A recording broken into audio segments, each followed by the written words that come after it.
Minha esposa precisaria passar por uma cirurgia simples, nada muito complicado, mas eu sabia que hospitais nunca foram lugares comuns.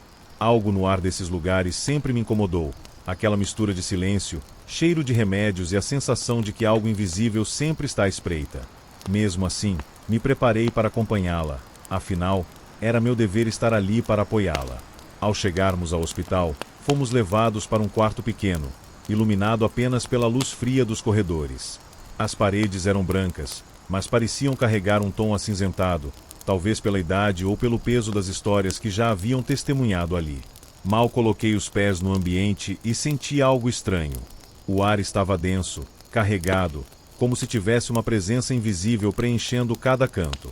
No começo, tentei ignorar. Talvez fosse apenas o cansaço da espera, ou o nervosismo pela cirurgia da minha esposa. Mas assim que me sentei na poltrona ao lado da cama dela, um peso tomou conta do meu corpo. Meu cérebro mandava que eu ficasse acordado, mas era como se algo estivesse drenando minha energia. Eu piscava devagar, lutando contra um sono incontrolável. Meus olhos se fechavam sozinhos, e por mais que tentasse, não conseguia mantê-los abertos por muito tempo. Eu cochilava, acordava por alguns segundos, e logo mergulhava de novo naquele estado estranho, uma sonolência sufocante, como se estivesse sendo puxado para dentro de um pesadelo. Depois de um tempo, que para mim pareceu apenas um instante, vieram buscar minha esposa para levá-la à cirurgia. Quando ela saiu do quarto, tentei me recompor, acordar de vez, mas o peso em meu corpo parecia ainda mais forte agora que eu estava sozinho. Fechei os olhos mais uma vez, quando abri, não estava mais sozinho. Uma enfermeira empurrava uma maca para dentro do quarto. Era outra paciente, uma jovem de cabelos longos e pele pálida, que dividira o mesmo espaço comigo. Ela ainda estava sob efeito da sedação e dormia profundamente. Observei-a por um instante, sentindo um arrepio percorrer minha espinha, mas tentei ignorar o desconforto. Talvez fosse só impressão minha. Então, aconteceu. Acordei de repente, sentindo meu corpo pesado, incapaz de me mover. Minha respiração ficou ofegante, e minha mente gritava para que eu me levantasse, que reagisse de alguma forma. Mas eu simplesmente não conseguia. Era como se algo invisível me prendesse ali, esmagando meu peito e me forçando a ficar imóvel. Tentei mexer as mãos, os pés, virar a cabeça. Nada. A única coisa que consegui foi mover os olhos, e foi pelo canto do olho que vi. Ao lado da paciente adormecida, havia uma sombra. Uma figura alta, escura, parada ali, imóvel, observando-a. A silhueta era de um homem, mas sem traços, sem rosto, apenas um vazio denso e opressor. Meu coração disparou. Aquilo não era um jogo da minha mente. Não era um delírio do cansaço. Eu sabia que havia algo ali. A sombra ficou ali por longos segundos, e eu sentia que, a qualquer momento, poderia se virar para mim. O desespero tomava conta do meu peito, e eu fazia força para acordar de vez, para me livrar daquela paralisia. E então, a figura desapareceu. No instante seguinte, meu corpo respondeu. O peso sumiu, e eu me sentei ofegante, sentindo meu rosto coberto de suor frio. Olhei para o lado e a garota ainda dormia profundamente, como se nada tivesse acontecido. Tentei me convencer de que havia sonhado, de que tudo não passava de uma alucinação causada pelo cansaço. Mas algo dentro de mim sabia a verdade. Dias depois, minha esposa recebeu alta. Voltamos para casa, e ela me contou que, enquanto estava no hospital, conversou bastante com a moça que dividiu o quarto comigo. Ela parecia tranquila, simpática, mas havia um detalhe que me fez sentir um arrepio gelado na espinha. Enquanto conversavam, minha esposa descobriu o nome dela e, por curiosidade, fomos procurar seu perfil nas redes sociais. E foi aí que meu sangue gelou.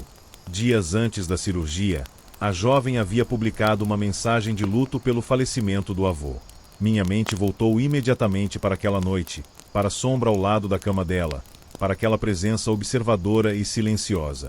Seria seu avô acompanhando-a na cirurgia? Ou algo muito pior que estava ali, esperando e observando?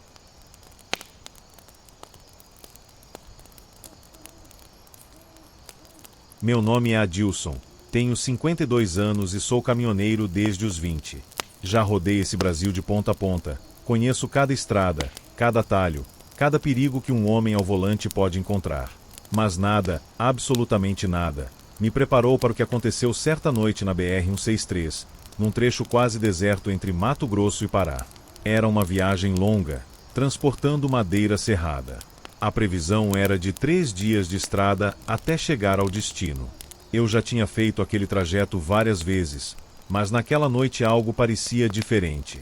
O rádio chiava, sem sinal, e a única companhia que eu tinha era o ronco do motor e a lua cheia iluminando a estrada deserta.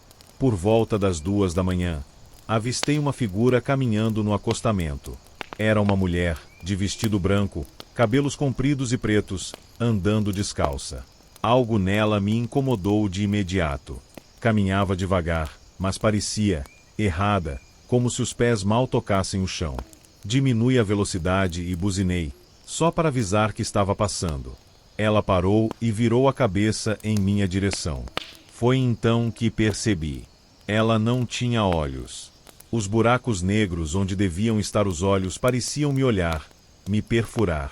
Senti um arrepio subir pela espinha. Acelerei. Não queria saber mais nada daquela aparição. Mas, quando olhei pelo retrovisor, ela ainda estava lá. Não andando. Correndo. A velocidade do caminhão já passava dos 80 km por hora, mas ela acompanhava. Meu coração disparou. Isso não era possível. Pisei fundo no acelerador. 100 km por hora. 110 km por hora. Ela continuava lá, mais perto. Foi então que ouvi um sussurro, vindo do rádio desligado. Me leva. A voz era fraca, arrastada, como se algo estivesse tentando sair de dentro dos alto-falantes. Olhei para a estrada, e ela não estava mais no retrovisor. Foi então que a vi pelo canto do olho. Dentro do caminhão, sentada no banco do passageiro, os cabelos molhados, como se tivesse saído de um rio, a pele pálida, e aqueles buracos negros onde deviam estar seus olhos. Meu corpo paralisou por um instante. Ela virou a cabeça devagar para mim. Me leva! Gritei. Um grito sufocado pelo pavor que tomou conta de mim. O caminhão balançou, quase saindo da estrada. Fechei os olhos por um segundo. Quando os abri, ela não estava mais lá. Respirei fundo, tentando recuperar o controle. Foi coisa da minha cabeça, pensei. Cansaço, sono. Mas então vi. Na beira da estrada, alguns metros à frente, havia um caminhão tombado. O capô amassado, fumaça saindo do motor. O acidente parecia recente. Estacionei e desci, mesmo com o coração ainda disparado. Ao me aproximar, vi o corpo de um homem dentro da cabine destruída. O rosto ensanguentado, os olhos abertos, mas sem globos oculares. Apenas buracos negros, vazios. Meu estômago revirou. Voltei para o meu caminhão o mais rápido possível. Antes de dar partida, olhei para o espelho retrovisor. No fundo da estrada, na escuridão, a mulher estava lá, parada, observando. E eu sabia que aquela não seria a última vez que a veria.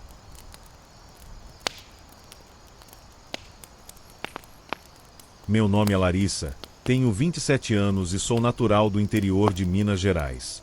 Depois da morte da minha mãe, precisei voltar à minha cidade natal para organizar os pertences dela e decidir o que fazer com a antiga casa da família. O lugar estava abandonado há anos, desde que minha mãe adoeceu e veio morar comigo na capital. Quando entrei naquela casa, senti uma mistura de nostalgia e angústia. Cada cômodo guardava memórias de infância, algumas boas, outras dolorosas. Mas nada me incomodava mais do que o quartinho no final do corredor. O quarto que um dia pertenceu à minha irmã mais nova, Sofia. Sofia morreu aos 7 anos, de uma doença súbita que os médicos nunca conseguiram explicar completamente. Eu era apenas 3 anos mais velha que ela, mas nossa conexão era forte. Lembro-me do dia em que ela ficou doente. Estava brincando com sua boneca favorita, uma peça antiga de porcelana com um vestido azul e cabelos dourados. Depois que ela partiu, minha mãe guardou tudo o que era dela naquele quarto e nunca mais deixou ninguém entrar. Agora, Eu estava diante daquela porta fechada há tantos anos. Ao girar a maçaneta, um cheiro de mofo e poeira invadiu minhas narinas. O quarto parecia congelado no tempo. Os móveis de madeira escura estavam cobertos por lençóis velhos, e os brinquedos permaneciam onde minha mãe os havia deixado. No centro da cama, repousava a boneca. Apesar do tempo, ela parecia intocada, sem poeira, sem sinais de desgaste. Um arrepio percorreu minha espinha. Peguei a boneca com cuidado, sentindo o peso frio da porcelana em minhas mãos. Seus olhos azuis brilhavam sob a luz fraca, e seu rosto parecia estranhamente expressivo. Algo me incomodava nela, mas ignorei a sensação. Levei a boneca comigo para o meu antigo quarto, onde estava dormindo durante minha estadia na casa. Naquela noite, um barulho me acordou. Era um som leve, como se algo pequeno estivesse se movendo pelo chão de madeira. Meus olhos se abriram lentamente e, na penumbra, vi uma sombra perto da porta. Liguei a luz rapidamente, mas não havia nada lá. Respirei fundo, atribuindo aquilo ao cansaço e ao peso emocional de estar naquela casa. Nos dias seguintes, comecei a notar coisas estranhas. Deixava a boneca em um lugar e, ao voltar, ela estava em outro. Certo dia, encontrei-a sentada na cadeira perto da janela, virada na minha direção. Mas eu tinha certeza de que a havia deixado na prateleira. Pensei que talvez estivesse me confundindo. À noite, os sussurros começaram. No início, eram sons sutis, quase imperceptíveis, como o vento passando sob a porta. Mas logo começaram a ganhar forma. Palavras desconexas, uma voz infantil que parecia ecoar pelo corredor. Em uma das noites, acordei com a sensação de que alguém estava me observando.